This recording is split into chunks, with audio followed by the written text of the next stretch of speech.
இரக்கமுள்ள பிதாவாகிய இயேசு கிறிஸ்துவின் இனிய நாமத்தில் இந்த நாளிலும் மீண்டுமாய் ஒரு புதிய வாக்குத்தத்தத்தோடு உங்களை நான் சந்திப்பதில் நான் மிக்க மகிழ்ச்சி அடைகிறேன். இன்றைய நாளிலும் 28ஆம் தேதி 10வது மாதம் 2025 ஆண்டு இந்த காலை வேளையிலும் தேவனுடைய நாமம் ஒன்றே மகிமைப்படுவதாக.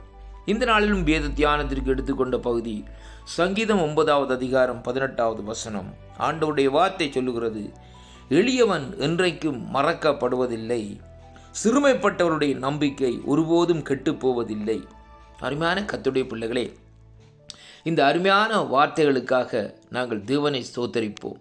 இன்றைய நாட்களிலும் இந்த வார்த்தைகள் சொல்லுகிற காரியங்களை நாங்கள் சற்று கவனிப்போமா இருந்தால், எளியவன் என்றைக்கும் மறக்கப்படுவதில்லை என்று ஆண்டவர் இந்த நாட்களில் சொல்லுகிறார். அது மட்டுமல்ல, சிறுமைப்பட்டவர்களுடைய நம்பிக்கை என்னவாக இருக்குமாம், ஒருபோதும் இந்த நாட்களிலே கெட்டுப்போவதில்லை என்று சொல்லி இந்த நாட்களில் இந்த வார்த்தை சொல்லுகிறதை பார்க்கிறோம். அருமையான அன்பு சகோதரனே, இன்றைக்கு நாங்கள் எளியவர்களாக இந்த நாட்களில் இருக்கிற வேளையிலே தேவன் சொல்லுகிறார், நீ என்றைக்கும் நீ மறைக்கப்படுவதில்லை. இன்றைக்கு மனுஷர் இந்த நாட்களே நம்மை மறந்திருக்கலாம்.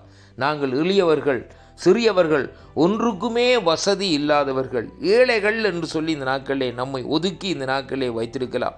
ஒன்றுக்குமே நான் உதவ மாட்டேன் என்று சொல்லி இந்த நாட்களிலே நம்மை இந்த நாட்களிலே யாராவது நம்முடைய குடும்பத்தார் அங்கே ஒதுக்கி வைத்திருக்கலாம். அல்லது பெற்றோர்கள் கூட இந்த நாட்களிலே நம்மை இந்த நாட்களிலே அங்கே அவர்கள் நம்மை ஒதுக்கி இந்த நாட்களிலே நம்மை ஒரு காரியம் செய்யாதபடி இந்த நாட்களிலே அவர்கள் இந்த நாட்களிலே நம்மை தடுத்து வைத்திருக்கலாம். ஆனாலும் இந்த வானத்தையும் பூமியும் உண்டாக்கின சர்வ வல்லமுள்ள தேவன் இந்த நாட்களிலே சொல்லுகிறார், எளியவன் என்றைக்கும் மறக்கப்படுவதில்லை. அருமையான கர்த்தருடைய பிள்ளைகளே, இன்றைக்கு மட்டுமல்ல, என்றென்றைக்கும் அவன் மறக்கப்படுவதில்லை. வேதம் சொல்லுகிறது ஏனென்றால், சிறுமைப்பட்டவருடைய நம்பிக்கை ஒருபோதும் அங்கே கெட்டுப்போவதில்லை. அருமையான கர்த்தருடைய பிள்ளைகளே, நாங்கள் சிறுமைப்பட்டவர்களாக இந்த நாட்களிலே இருக்கலாம். மற்றவர்கள் நம்மை உதாசீனம் செய்து வேலை செய்கிற இடங்களில் இருந்தாலும் சரி, பாடசாலையில் இருந்தாலும் சரி, எந்த இடத்திலும் இந்த நாட்களில் எங்களை அவர்கள் இந்த நாட்களில் அவர்கள் எங்களை நிந்திக்கலாம். அருமையான கர்த்தருடைய பிள்ளைகளை, எங்களை நெருக்கலாம். இவனாலே ஒன்றுமே செய்ய முடியாதவன், ஒன்றுக்குமே லாயக்கில்லை என்ற விதமாக இந்த நாட்களை சொல்லிக்கொள்ளலாம். ஆனாலும் என்ன ஆண்டவருடைய வார்த்தை இந்த நாட்களிலே சொல்லுகிற காரியம் என்னவென்றால், அங்கே எளியவன் என்றைக்கும் மறக்கப்படுவதில்லை, சிறுமைப்பட்டவருடைய நம்பிக்கை ஒருபோதும் கெட்டுப்போவதில்லை. கிறிஸ்துவுக்குள் அன்பான அன்பு சகோதர சகோதரிகளே, நீங்கள் இன்றைக்கு எளியவர்களாக இன்றைக்கு மறக்கப்பட்டிருக்கிறீங்களா? உங்களுடைய உறவினர்களால் மறக்கப்பட்டிருக்கிறீங்களா? அல்லது உங்களுடைய பெற்றோர்களினால் மறக்கப்பட்டிருக்கிறீங்களா? உங்களுடைய சகோதரங்களால் இந்த நாட்களே மறக்கப்பட்டிருக்கிறீங்களா? ஆனால் ஆண்டவர் சொல்லுகிறார், இந்த நாட்களிலே அங்கே நீங்கள் மறக்கப்படுவதில்லை.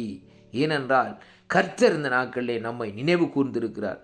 தாயின் கருவிலே உருவாக முன்னே, உலக தோற்றத்திற்கு முன்னே தேவன் நம்மை நினைவு கூர்ந்து இந்த நாட்களிலே நம்மை நடத்தி வருகிற தேவன். அதனாலே தான் ஆண்டவர் சொல்லுகிறார், சிறுமைப்பட்டவர்களுடைய நம்பிக்கை ஒருபோதும் இந்த நாட்களிலே கெட்டுப்போவதில்லை. நீங்கள் சிறுமைப்பட்டவர்களாக இருந்த இந்த நாட்களிலே அந்த ஜீவனுள்ள தேவனாகிய என் ஆண்டவராகிய இயேசு கிறிஸ்துவின் மீது நம்பிக்கை வைப்பீர்களாக இருந்தால், அந்த நம்பிக்கை ஒருபோதும் உங்களை கெட்டுப்போவாத படி இந்த நாட்களிலே காத்து நடத்துகிறதாக இருக்கிறது. முடிவு பரியந்தம் இந்த நாட்களிலே அந்த நம்பிக்கை உங்களை கைவிடுவதில்லை. கர்த்தருடைய பிள்ளைகளே, ஏனென்றால் நீங்கள் யாரை நம்பி இருக்கிறீர்கள் என்பதைத்தான் இன்றைக்கு நாங்கள் பார்க்கக்கூடியதாக இருக்கிறது. இன்றைக்கு நாங்கள் மனுஷனை நம்பி இந்த நாட்களிலே வாழுவோமா இருந்தால், மனுஷன் எந்த நிமிஷத்திலும் நம்மை இந்த நாட்களிலே கைவிட்டு விடுவான். ஆனால் கர்த்தராகிய இயேசு கிறிஸ்துவை நம்பி இந்த நாட்களிலே, தேவரீர் நீர் சகலவற்றையும் செய்ய வல்லவர் என்ற ஒரு நம்பிக்கையோடு இந்த நாட்களை நாங்கள் வாழ்ந்து கொண்டிருப்போமா இருந்தால், அந்த நம்பிக்கை ஒருபோதும் இந்த நாட்களிலே நம்மை கெட்டுப்போக விடுவதும் இல்லை. நம்மை இந்த நாட்களில் அது வெட்கப்படுத்தவும் மாட்டாது என்பதைத்தான் இன்றைக்கு அறிந்து கொள்ள வேண்டும். இந்த வாக்குத்தத்தத்தை இந்த நாட்களிலே கேட்கிற ஒவ்வொரு அருமையான அன்பு பிள்ளைகளே, நீங்கள் எளியவர்களாக இருந்தாலும் சரி, சிறுமைப்பட்டவர்களாக இருந்தாலும் சரி, இந்த நாட்களில் உங்களுடைய நம்பிக்கை அங்கே கெட்டுப்போவதும் இல்லை.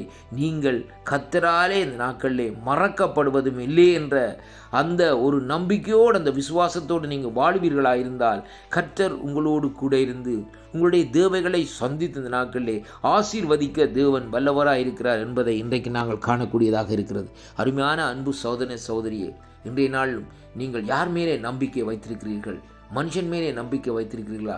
இன்றைய நாட்களில் ஒரு தீர்மானத்தை எடுங்கள். நான் இன்றைய நாட்களில் இருந்தே தேவன் மேலே நம்பிக்கை வைத்து இந்த நாட்களிலே நான் அவரோடு இணைக்கப்பட்டிருப்பேன் என்று சொல்லி ஒரு தீர்மானத்தை எடுத்து நடப்பீர்களாக இருந்தால் இந்த வாக்குத்தத்தம் உங்களுக்குள்ளே, உங்களுடைய குடும்பத்துக்குள்ளே, உங்களுடைய பிள்ளைகளுக்குள்ளே இந்த நாட்களில் கிரியைகள் நடப்பிக்கிறதா இருக்கும். கர்த்தர் தாமே உங்களை நிறைவாக ஆசீர்வதிப்பாராக என்று ஆண்டவராய் இயேசு கிறிஸ்துவின் நாமத்திலே வாழ்த்துகிறேன்.